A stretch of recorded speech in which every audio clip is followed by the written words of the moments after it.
je vais vous parler d'un youtubeur américain qui fait son retour, et pas de n'importe quel youtubeur américain. Un youtubeur américain que j'ai la chance de connaître un peu, à qui j'ai déjà fait une vidéo il y a longtemps, et sans qui je n'aurais absolument pas de carrière, je n'aurais jamais fait de la vidéo de ma vie entière. Littéralement, je ne serais pas là ce soir si ce type n'avait pas marché pour que je puisse courir, littéralement. Est-ce que vous connaissez un homme américano-asiatique du nom de Freddy Wong? Abonnez-vous à Hardisk TV.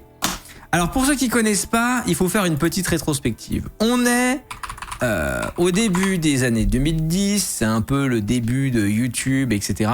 Et on a un type avec ses potes qui s'appelle Freddy Wong. Et Freddy Wong, c'est pas n'importe qui, c'est un gars qui faisait des petits courts-métrages d'action, effets spéciaux. Vraiment, on est là sur l'époque 2010, 2011, 2012, 2013. C'est des petites vidéos virales. On va s'en regarder une. C'était souvent dans l'univers des jeux vidéo. Et c'était un gars qui faisait des trucs qui étaient visuellement ultra impressionnants à l'époque où ça existait pas trop et du coup c'était très viral. Tout le monde se les partageait sur les forums. Oui, parce qu'à l'époque on avait des forums. Ça grince quand je marche, ok? Voilà, ça c'est Freddy Wong, tu vois. La vidéo s'appelle Aimbot.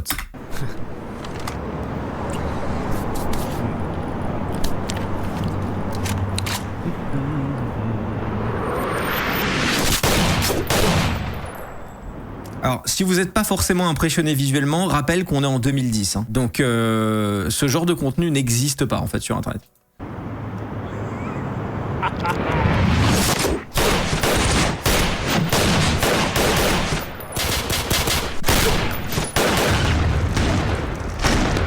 Incroyable.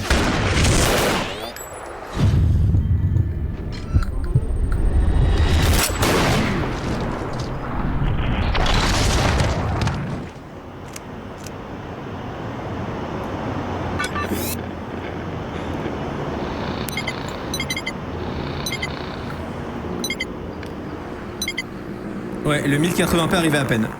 C'est tout, voilà. C'est littéralement tout, il n'y a rien. Il n'y a à peine une histoire, il y a à peine un truc, c'est des petits trucs comme ça. Et moi, ça a marqué l'entièreté de mon adolescence. Littéralement. Et donc, Freddy, évidemment, n'a pas fait que ça, puisque avec son pote Brandon, ils ont ensuite lancé une web-série qui a aussi marqué l'univers des web-séries, puisque c'était Video Game High School. Si vous ne connaissez pas l'image bien Canon 5D...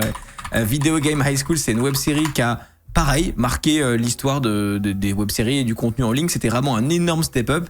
L'épisode 1 est sorti il y a 13 ans, putain, c'était en 2012. Ça ressemblait à ça, je m'ai acheté un petit extrait de Video Game High School.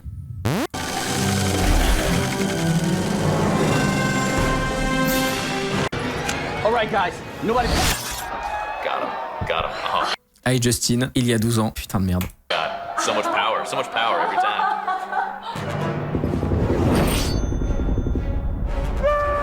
Voilà. Donc ça, c'est vraiment le classico del Madrido. Cheeto! Ça ressemblait à ça. Ça, c'est VGHS. Ça a été un gros succès aussi, machin. Donc, il sort sa série, tout va bien. Et il faut savoir que Freddy a eu un problème dans sa carrière. C'est que Freddy, donc, il habite à Los Angeles.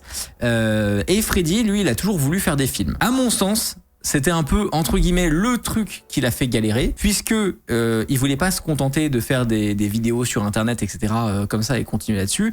Lui, le but, c'était d'utiliser tout ça pour vendre des séries et vendre des films. Et il a ensuite lancé donc sa boîte de prod Rocket Jump, il a renommé sa chaîne Rocket Jump, et faut savoir qu'à l'époque, il avait genre 5, 6, 7 millions d'abonnés, c'était énorme, il était dans le top, c'était le youtubeur le plus abonné au monde pendant un instant. Il y a eu une époque où c'était le mec qui avait le plus d'abonnés au monde. Ça se battait entre lui et Ray William Johnson. Et en gros, il a lancé Rocket Jump, et avec Rocket Jump, ils ont essayé de vendre des séries, de vendre des films, et ça avançait pas. En gros, ce qui s'est passé, il l'a dit dans un podcast, mais tout Hollywood, tous les producteurs, tous les gens à qui il parlait, ne considéraient pas le travail qui venait d'Internet. C'est qu'ils étaient en mode, ouais, c'est mignon, t'as fait des petits courts-métrages sur le site où il y a des vidéos de chats, là. Littéralement. Il y a des détails qu'il a pas partagé en public, dont il m'avait parlé vite fait, parce que moi, où est-ce que j'arrive dans l'histoire vite fait? Alors moi, je suis un cheveu sur la soupe là-dessus, hein, tu vois. Mais moi, il se trouve que je rencontre en 2000, j'ai envie de dire 14-15, Je rencontre en fait cette petite équipe-là parce que je parle sur des forums où on est sur les mêmes forums, tu vois, et je rencontre l'équipe de Corridor Digital. Corridor Digital, qui est une autre chaîne YouTube qui fait aussi le même genre de contenu, de petits courts-métrages et tout, et qui était dans le même building que Freddy à l'époque. Et donc on parle, on finit par se voir à Los Angeles une fois, 2 fois, 3 fois, 4 fois. Ils viennent sur la chaîne, on a fait 2-3 micro-trucs ensemble, pas grand-chose, hein, tu vois, mais bon, j'étais hyper content parce que moi, c'est ces gens-là qui m'ont donné envie de faire des trucs sur Internet, et le fait que, tu vois, on finisse par se rencontrer et même faire des petits machins ensemble, c'était hyper rigolo pour moi, quoi. J'étais vraiment à la consécration de fou, j'étais trop content parce que je l'ai trouvé hyper inspirant premier degré, quoi. Et on a fait une vidéo ensemble avec Freddy, mais qui date de... Je suis en train d'essayer de la chercher là. Qui date d'il y a fort longtemps. Où en gros, il racontait un peu ses déboires qu'il a raconté ensuite en public dans un podcast où il disait, si vous voulez faire du cinéma, les vidéos YouTube, les producteurs en ont rien à foutre, quoi. Et il a essuyé plâtre sur plâtre. Ta vidéo avec Corridor, c'est une Madeleine de Proust. C'est vieux, hein. Le 13 mai 2019. Donc au final, je me suis dit, tu sais quoi, je vais l'interviewer pour ma chaîne YouTube parce que pour les gens de ma chaîne, ça va les intéresser parce qu'on a tous grandi avec ce type, tu vois. Et donc je fais cette vidéo avec lui en 2019. Petit warning, j'ai une gueule d'enfant et à peu près 25 kilos de plus. Je vous mets le warning. C'est parti. Bon, ok, attendez, avant de commencer. Donc là, on est chez mon pote Nick, machin et tout, et on papote et tout machin. Et il racontait déjà un peu en fait cette galère. J'ai une tête d'enfant. Cette galère de se faire produire des trucs et le fait que tout le monde s'en batte les couilles, même si t'as 7 millions d'abonnés, en fait, il s'en fout et il arrivait pas à se faire financer les trucs, quoi. Wardrobe malfunctions. Yeah, I mean, I think it was because c'est littéralement de ça dont on parle là à ce moment-là de la vidéo. A lot of people got into it in the same way, which was just, this is like a fun creative outlet. And voilà, le rapport YouTube cinéma à LA machin et tout, et à quel point c'est une galère et tout.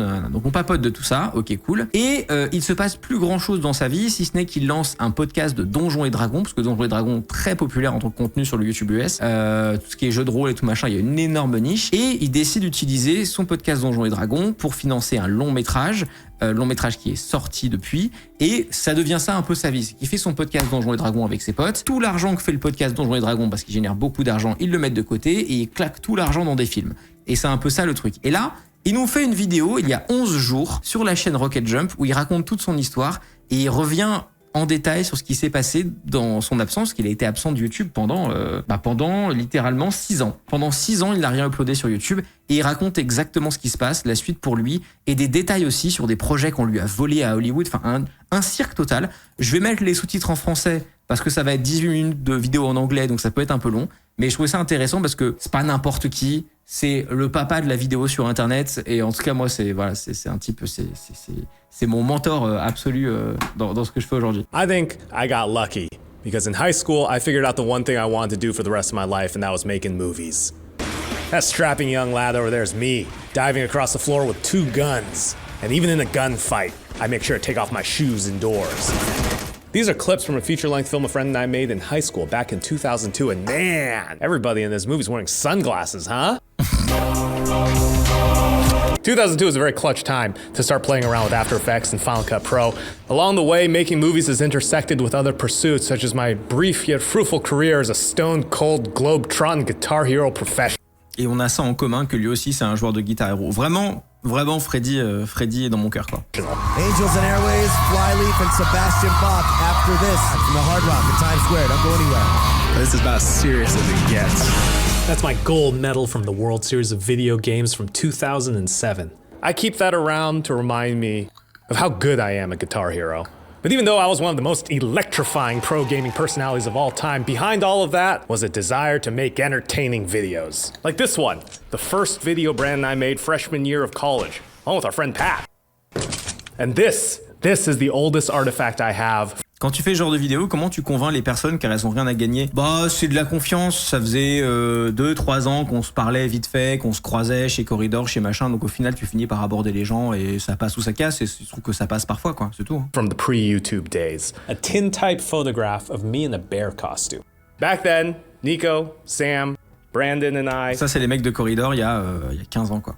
And later Matt, lived and worked out of a former paint factory on a dead-end street in an industrial part of LA. And there was a guy in our building who did tintype photographs. And one day, he saw me on the street messing around in this bear costume from the direct-to-DVD horror movie I produced called Bear, and he was like, hey. C'est vrai qu'ils ont fait un film à l'époque, ils ont fait Bear, oui, et c'était un film direct to DVD, donc qui n'a pas eu de sortie au cinéma, mais qui allait direct en DVD, mais ils étaient contents parce qu'ils avaient du boulot, quoi.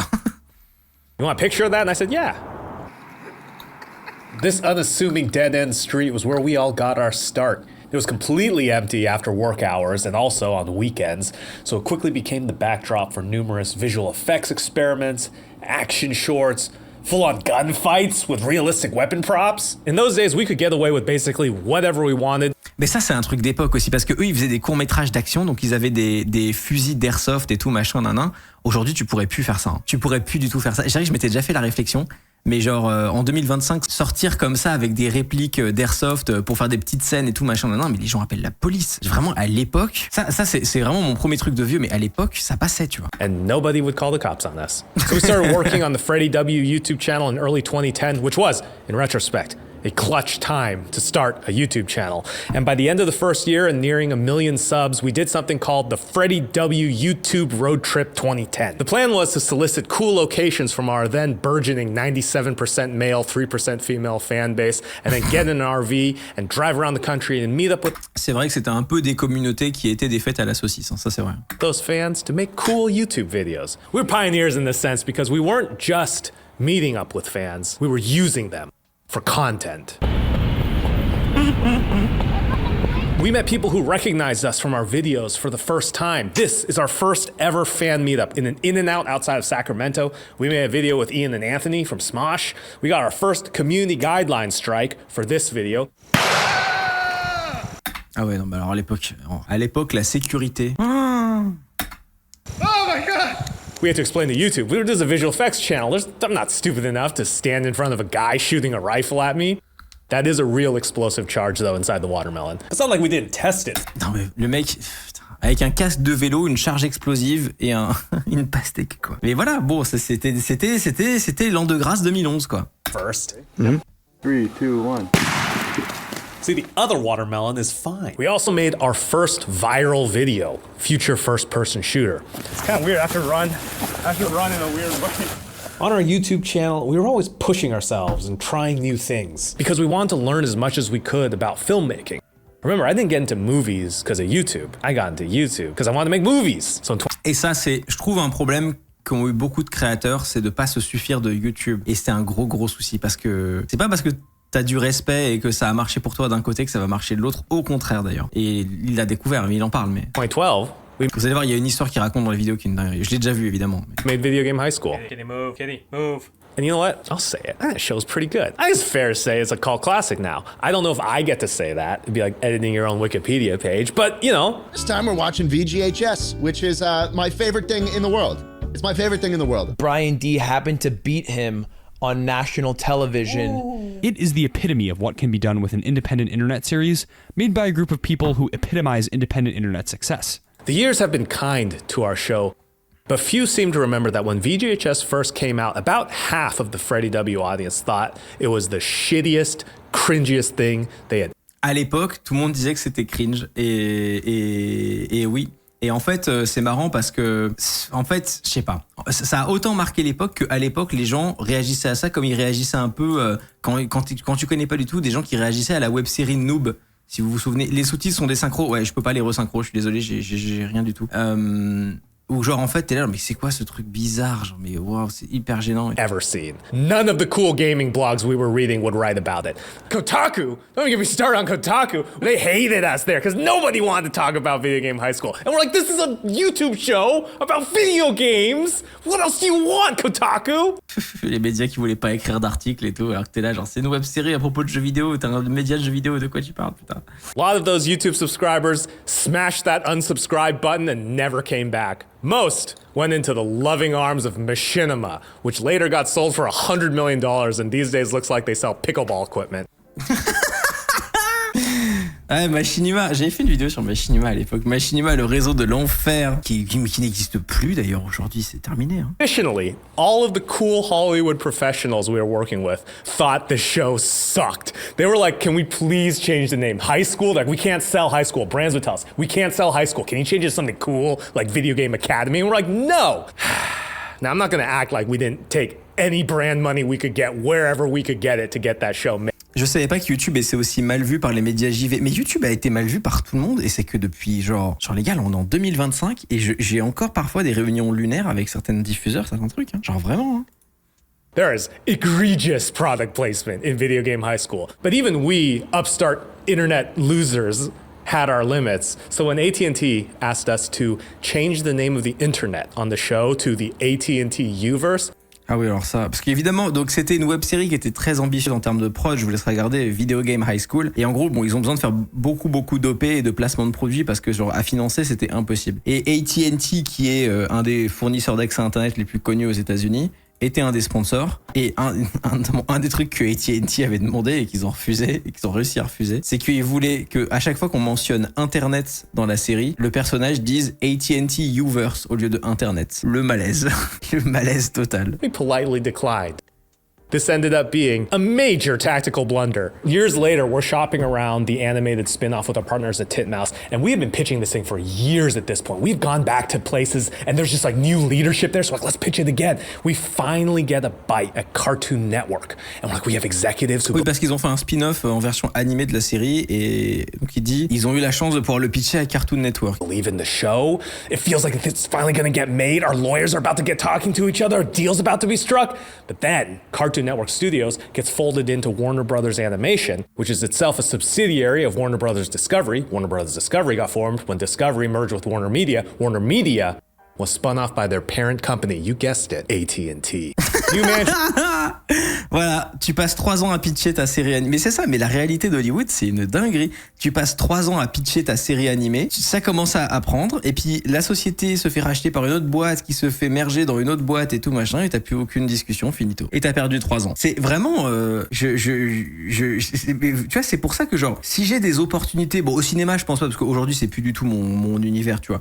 Mais si j'ai des opportunités à la télé de faire un truc cool, je suis pas contre un jour, tu vois. Mais ce n'est pas du tout un goal. Genre vraiment, c'est l'enfer comparé à essayer de financer ces trucs comme tu peux avec des OP machin et tout faire sur internet quoi. Vraiment, c'est cauchemardesque. It means cleaning house and staff reorganization, so our little project fell by the wayside. They would get their revenge in the end. We made 3 seasons of Video Game High School. Brandon would move on to create several seminal works in VR gaming. We renamed the channel Rocket Jump, made more videos with very cool people, got on a couple late night talk shows. We got entertainment lawyers and representation. We start going to pitch meetings around town. We made 2 shows with Hulu, none of which got second seasons, which for all of you industry veterans out there will know that means those shows didn't do very good. We pitched movies to, in no particular order, every streaming service you've ever heard of, any production company that would take our meeting. Voilà, et là en gros ils sont au moment où ils sont au top de leur popularité et ce qui à mon sens est une erreur de jugement. Ils se disent let's go, c'est notre chance d'aller péter à Hollywood et de commencer à pitcher des projets à droite à gauche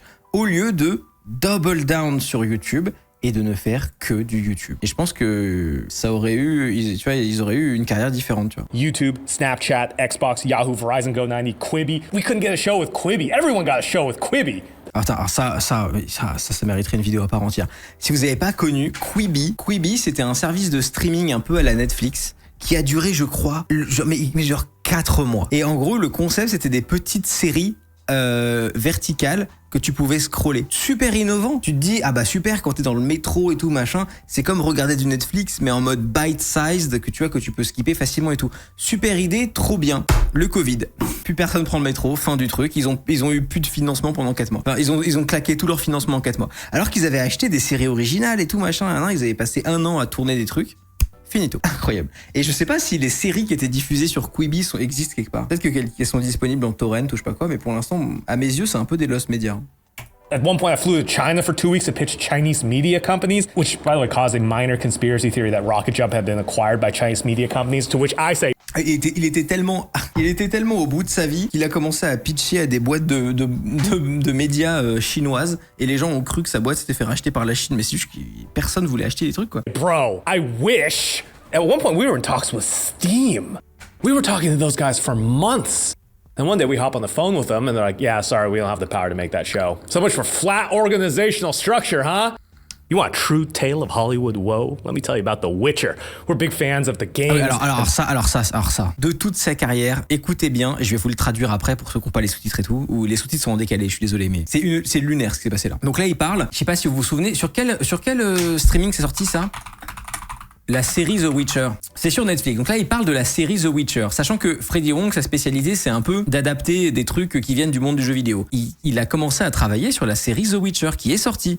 The books, nobody in Hollywood knew what The Witcher was. We got connected with the people who had the rights. Now, originally, they were planning on making it as like kind of a smaller-ish budget feature film. We read the script and we're like, no, guys, do it as a series. Follow the books, start off with the short story. Et là, vous voyez tous les documents de pitch qu'ils ont travaillé pendant des mois et ils sont en mode, vous voulez en faire un petit film bas budget, le truc The Witcher? Non, faites-en une série, les livres et tout, nous on les connaît, personne à Hollywood connaît les livres, nous on les connaît, on peut en faire une dinguerie, tu vois. Rocket Jump pourrait produire la série The Witcher de fou, tu vois. Film. We read the script and we're like, no, guys, do it as a series. Follow the books, start off with the short stories. We laid out what the first season could be. We convinced them on that. We got our materials together. The director flew in from Poland. We pitched it all around town. We went to Amazon. Donc là, t'as le réal qui habite en Pologne, qui vient à Los Angeles les rencontrer, écouter leur pitch, il commence à être convaincu et tout. Amazon had another fantasy series in development. Wonder what that could have been. I leveraged every contact and every ounce of credibility I had. We got in front of the head-ups at Netflix. And to be clear, like, we're already in over our heads on this deal. Like, it was...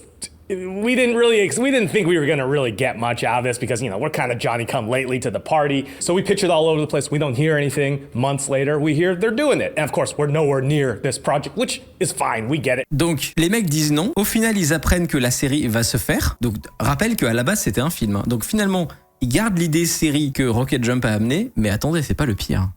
It hurts. It sucked. We put a bunch of, work into it. But... that's Hollywood, baby. That's just how it goes. But then our agents were like, whoa, hold on. Weren't you guys a part of this? We're going to get you a credit. And I was like, okay, yeah, that'd be cool. Go for it. Little did I know that I'd greenlit a napalm strike on every bridge that I had. They called the producers, they called Netflix, they called everyone involved in the original project, and they just yelled at everyone. They yelled at everyone so long and so hard that to this day, I'm unsure if Netflix is cool with me anymore. 2 weeks later. Donc l'histoire, à la base, il y a un projet de film bas budget The Witcher. Rocket Jump, ils arrivent, ils font non, faut en faire une série. Ils font tout le pitch deck. Ils convainquent la moitié des gens. T'as le réal qui vient les rencontrer. Au final, ils ont pas le projet, mais ils gardent l'idée d'en faire une série. La série sort, c'est leur boulot. Leur agent fait non mais attendez, il faut quand même que vous ayez un crédit, un minimum, tu vois. Genre lui il fait ouais, ok. Son agent engueule tellement tout le monde que maintenant tout le monde le déteste. 10 out of 10 Hollywood. Later, I'm at a Asian Americans in Hollywood event, and a guy I don't even know who works at Netflix, I've never seen this guy before, comes up to me and goes like, hey Freddie, hey, nice to meet you. Heard about The Witcher, woof. I'm like, what? Woof what? And then after that, we're like, well, that's not what we wanted to happen. We should schedule a call with our guys and be like, hey, we need to talk about new representation. So we set the call up, and on the call, first thing they say, hey guys, this is... Mais du coup, ils les ont eu leurs royalties. Ah non. ah non. Isn't working out. They broke up with us before we could even break up with them? Man, that's slick. Anyway, that's a short summary of the 5 years we spent killing it in Hollywood. On November 2nd, 2018, I pressed upload on the Rocket Jump YouTube channel for the last time. That video, Story Break Animated, proceeded. Ah, ça c'est la dernière vidéo qui était uploadée sur Rocket Jump, effectivement. Generated romance novels prophetically foresaw the rise of generative AI. It was also the final Rocket Jump video. Until 6 years later when we threw up the trailer for We're All Gonna Die. Voilà, et ça c'est le film qu'il a sorti récemment. As each year passed, Matt and I grew more and more frustrated at our inability to get literally anything off the ground. But that shouldn't be surprising. Anybody who knows Hollywood knows that this is a town rife with stories of close calls, near misses, and a lot of failed pitches. This is an industry full of people who have way longer careers, way more talented than us, who have had a much harder time getting things made. So like, we're not unique in that regard at all. But at one point, I saw a pitch deck for someone else's project that had shots from our videos on it. They were using us. Voilà. Et alors, après avoir eu tous ces déboires et n'avoir réussi à strictement rien vendre à Hollywood pendant 5 ans et demi, le mec voit un pitch pour un autre film ou une autre série avec comme exemple des vidéos de Freddy Wong. Donc lui, il arrive à rien vendre, mais des gens vendent en utilisant comme exemple ces vidéos. C'est merveilleux, vraiment, tout est absolument génial.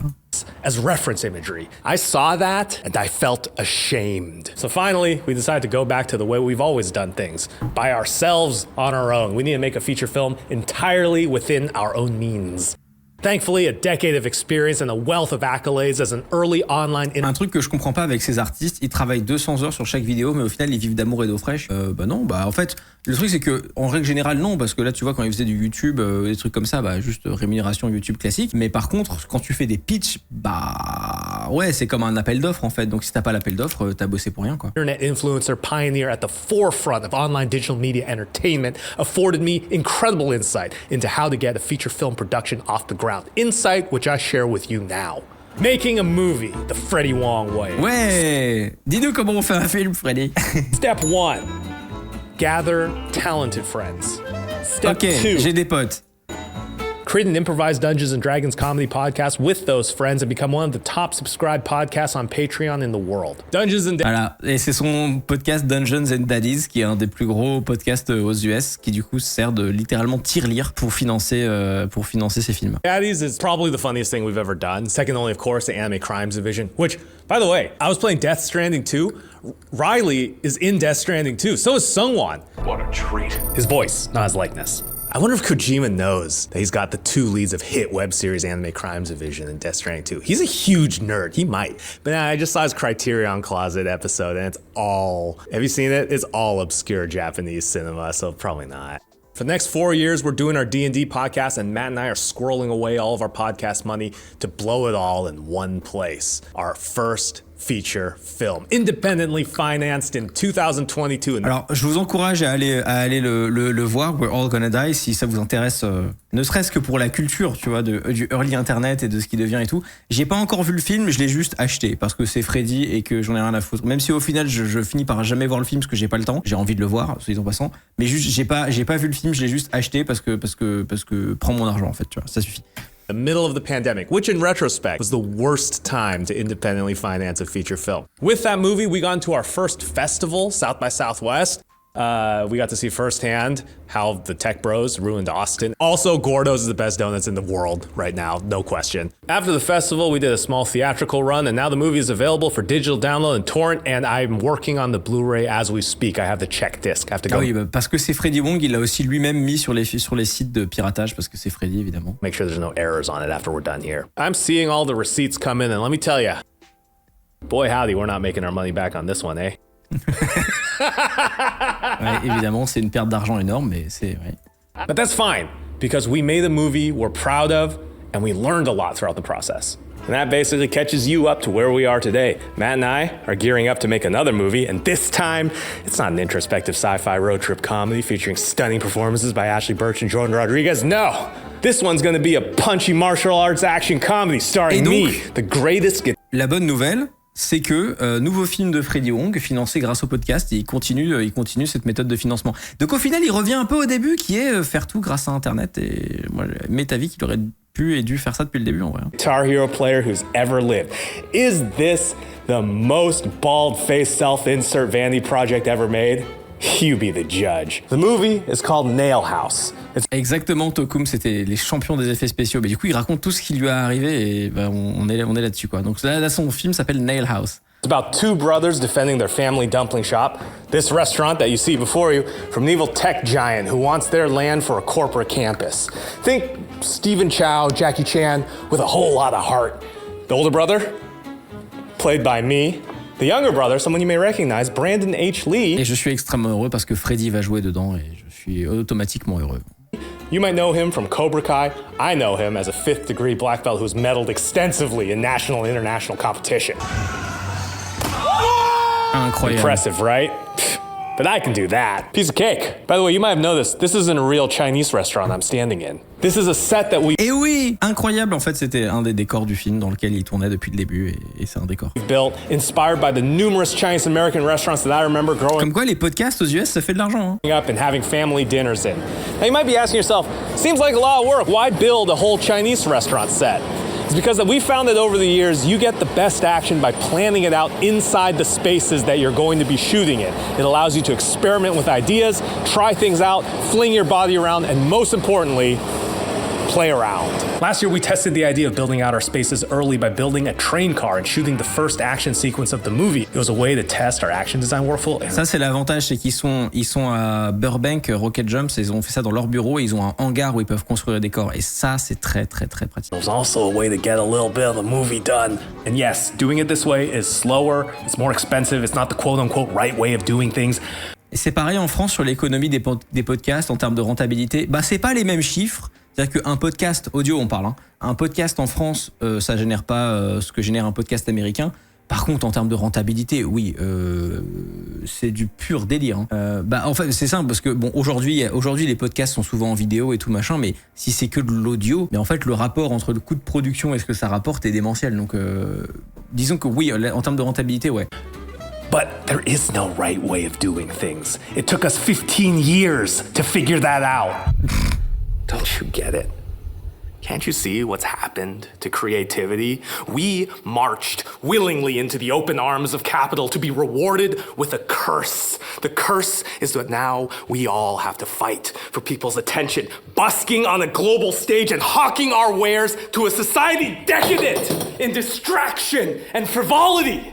I said yes to Creator Clash 3 because I wanted to use that boxing training so I could change the way I moved, so I would be ready for... Oui, Creator Clash 3, c'était un événement sur le YouTube US, même Twitch, je crois, surtout, où t'as des créateurs qui faisaient des matchs de boxe ensemble. The fights in this movie, I was willing to get in front of a stage of thousands, mostly Sapnap and Tubbo fans, but thousands of people get punched in the head. And what I would do is on the way out, I would wear a robe, and on the back of the robe it would say Mama Wong's Dumpling House, and that was how we were gonna start promoting this movie. What dark extremes must we pursue now to be heard over the din of slop and machine hallucination? I don't know. I know only that this teapot is the exact type of teapot I remember, and it needs to be in this Chinese restaurant. I remember this chair, this green and this leather and this shape. I sat in a chair like this on my 6th birthday party and they brought me fruitcake. I remember these placemats with the Zodiac, Year of the Ox. I would read these while we were waiting for the waiters to bring us our food. Quel roi, putain de merde. Oh là là. Mais j'aime trop ce mec. Bref. La vidéo entière, la VOD entière sur Hardis TV, ça va être j'adore ce type et voilà. Fin. Patient and inspiring to others. You can be happy by yourself, yet make an outstanding parent. Marry a snake or a cock. The sheep will bring trouble. We're gonna throw a small child off of this railing and into this table and through this place. Après avoir fait tout un espèce de monologue inspirant, genre, on va jeter un enfant du haut de cet escalier et il va s'écraser contre la table dans une scène et ça va être majestueux. Oh putain, mais voilà, mais ça c'est vraiment de... Bref, c'est l'ambiance en lit internet quoi. We're gonna throw a small child off of this railing and into this table and through this placemat.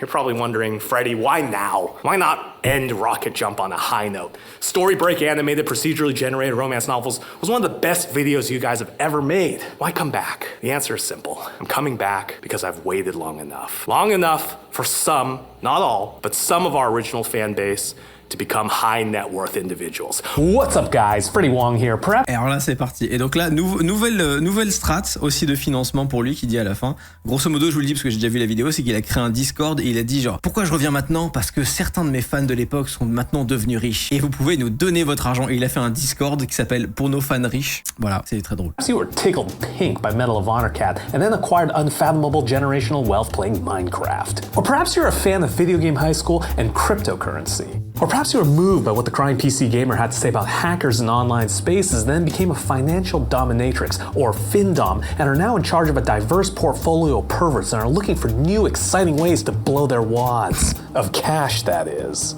If this sounds like you and you want to help finance a feature film, have a look in the description. There's a link there to a Discord server for discerning individuals such as yourself. With your money and preferably zero to no creative oversight, I feel confident that we can make a kick-ass martial arts movie together. As for the rest of you, we're making videos again, so I don't know what you have to do. The unsubscribe and resubscribe. Let YouTube know you mean it. Better yet, use a feature on your browser called bookmarks. You can get a bookmark to any page on the Tu sens qu'il est vieux, il est en mode mais non, mais mettez le site en favori. Plus personne ne fait ça, Freddy. internet by pressing Control or Command D if you're on a Mac. Bookmarks let you store your favorite websites in Hardisk premier sur le Discord. Ah bah je vais pas te mentir que je les rejoins instantanément, bien entendu. Bien entendu. I have your back, Freddy. I have your back. one convenient, easily accessible place. When it comes time to visit the site again, it's right there waiting for you. While you're bookmarking pages, have a look at the Rocket Jump Patreon. The Rocket Jump Patreon is a paywall. What a paywall does is it makes us feel more comfortable putting things up like the entire Nail House script, raw behind-the-scenes footage as we prep to make this movie. You can also watch our first movie there too, We're All Gonna Die. What's cool? Hardisk une whale chez Rocket Jump. Pas encore, mais j'ai rejoint le Discord, évidemment. S'il y aura un financement, je ferai partie du financement, bien sûr. Évidemment, ça c'est no questions asked. Cool about bookmarks is that you don't have to remember the long URLs for your favorite websites. Now I know some of you tech-savvy users are asking, what's the point in bookmarks? I'll just search my history every time I need to go back to a website. You see, with tabs and all of our devices, it can be hard to track down exactly where and when you access that website. Bookmarks make it easy. We're gonna be doing a crowdfund for Nail House at some point here, but Patreon's gonna be the most direct way to support us, this channel, and our work. And in return for your support, I pledge to you, my loyal fans, that I will never interrupt a video to do some mid-roll baked in, brought to you by ass sponsor ad read. I do those on my Dungeons and Dragons podcast. Ah la la la la. New videos sometimes, starting whenever I want. There we go. Voilà, mais écoutez, en fait, moi je me suis dit tout simplement, c'est peut-être pas la vidéo en React qui fera le plus de vues. Peut-être que la VOD Hardisk TV, tout le monde va s'en battre les couilles. Les 3/4 des gens ont soit oublié qui était ce mec ou l'ont jamais connu. Mais en vrai de vrai, ça me fait kiffer de fou. Je suis trop content de le voir revenir, d'expliquer ce qu'il a vécu et tout, machin, laisser déboire pour essayer de faire marcher les trucs à Hollywood en revenant de YouTube et tout. Et en vrai, c'est comme diraient les Américains, c'est une cautionary tale, c'est une histoire à apprendre pour tous les gens qui viennent du web. C'est franchement, n'essayez pas de vous dire aujourd'hui c'est un peu fini, fort heureusement, mais il y a eu pendant très longtemps ce délire de ce que j'ai fait marche un peu bien sur YouTube, ça va être un tremplin pour le ciné et pour la télé. Non, les gens qui bossent au ciné et à la télé pensent que ton média est un truc nul à chier. Pas du tout. Personne ne trouve ça cool à part nous. C'est un peu en train de changer, mais franchement, ces discussions-là existaient pour de vrai en 2022, 2023, 2024, 2025, un peu encore, tu vois. En dehors de ces cercles-là, il y a des cercles de gens beaucoup plus vieux pour qui c'est très compliqué, quoi. Donc voilà. Bref, on a regardé la vidéo ensemble. Bravo Freddy et bienvenue à nouveau sur YouTube. Les bros de Corridor s'en sont bien sortis, eux, surtout grâce au React, mais ils sont encore là et forts. Ouais, grave. En fait, ils font moins de contenu court-métrage qu'avant. Mais je suis curieux, en fait, je suis curieux de voir que ce truc un peu du petit court-métrage action effets spéciaux, ils aient pas tous continué à le faire, mais en short. Pour moi, c'est vraiment en short que ça devrait se faire, ce truc-là, aujourd'hui, quoi. C'est là où il y a une audience pour ces trucs-là, je trouve. C'est intéressant. Rocket Jump, ça me rajeunit pas, ça me fait penser à Nexus 6. Oh, le nom qui ressort aussi. Des entrailles du web, qu'est-ce qu'ils deviennent, eux? Mais Nexus 6, oui, c'est une chaîne qui aussi faisait... il prépare un film, génial, trop bien. Donc Nexus 6, ceux qui connaissent pas, c'est vraiment pareil, ceux qui poussaient un peu... j'ai vu les premières images, qui poussaient un peu la réal de fiction un peu sur YouTube, très très poussée en termes de VFX. Genre vraiment en termes de science-fiction française, je suis même pas sûr qu'il y ait des gens au cinéma français qui fassent des trucs de leur niveau, quoi. Genre vraiment, c'est hallucinant, tu vois. On se mate juste la bande-annonce parce qu'ils annoncent un film là, apparemment. J'étais pas au courant. Capitaine, il se rapproche. Les boucliers sont foutus. Il y a un astéroïde devant nous. Quel astéroïde? Cyril, reste au radar. Faites-nous, répare-moi rapidement ce putain de commutateur. Et le copilote? Ma copilote. J'ai évalué nos chances de fuite et elles sont de... On y va. Positionneur actif. Désolé pour l'ambiance anxiogène, mais je dois appliquer la procédure. C'est votre copilote que l'on veut, immédiatement. C'est le seul d'entre nous qui est roux. Et les roubards, ça court pas les rues. Trop bien. Parti pour le show. À bord d'un Nexus 10 sont recherchés. Frisson de la mort. Est-ce que c'est pas pour ça qu'on vit toutes ces aventures? Écorchons ces marsouins.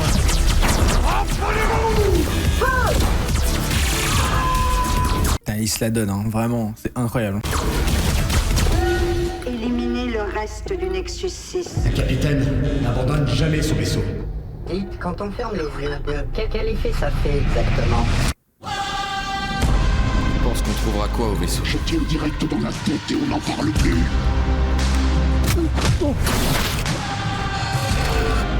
La souffrance révélera ta vraie nature. Vous êtes fatigant. C'est fou en plus pour du YouTube. Ah non mais c'est du délire. En fait, on n'a même pas ça au cinéma quoi. Bientôt remplir ton rôle. Putain, j'ai vraiment les fumer. Ok, passons par là. Bah trop stylé. Bravo à eux. Ah oui, les séances sont en ce moment. Bah voilà, tiens, nexus.vi/le-film. Ceux que ça intéresse, c'est quoi? Hop, promo gratos, c'est bien le minimum. Trop bien, et ils ont financé ça comment et tout? Comment ils ont fait? Parce que ils ont dû bosser ça pendant un temps infini, non? C'est dommage, ils ont que 200 000 abonnés. Bon, en vrai, je trouve... Alors, j'ai deux réactions à ce message.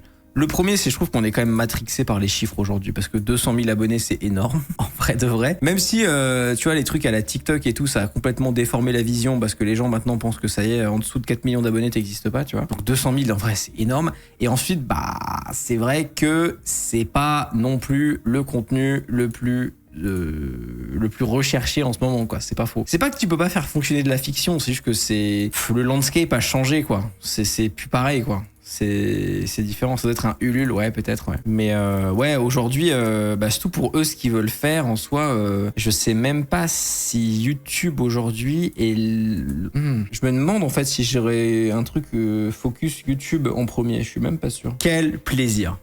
Abonnez-vous à Hardis TV.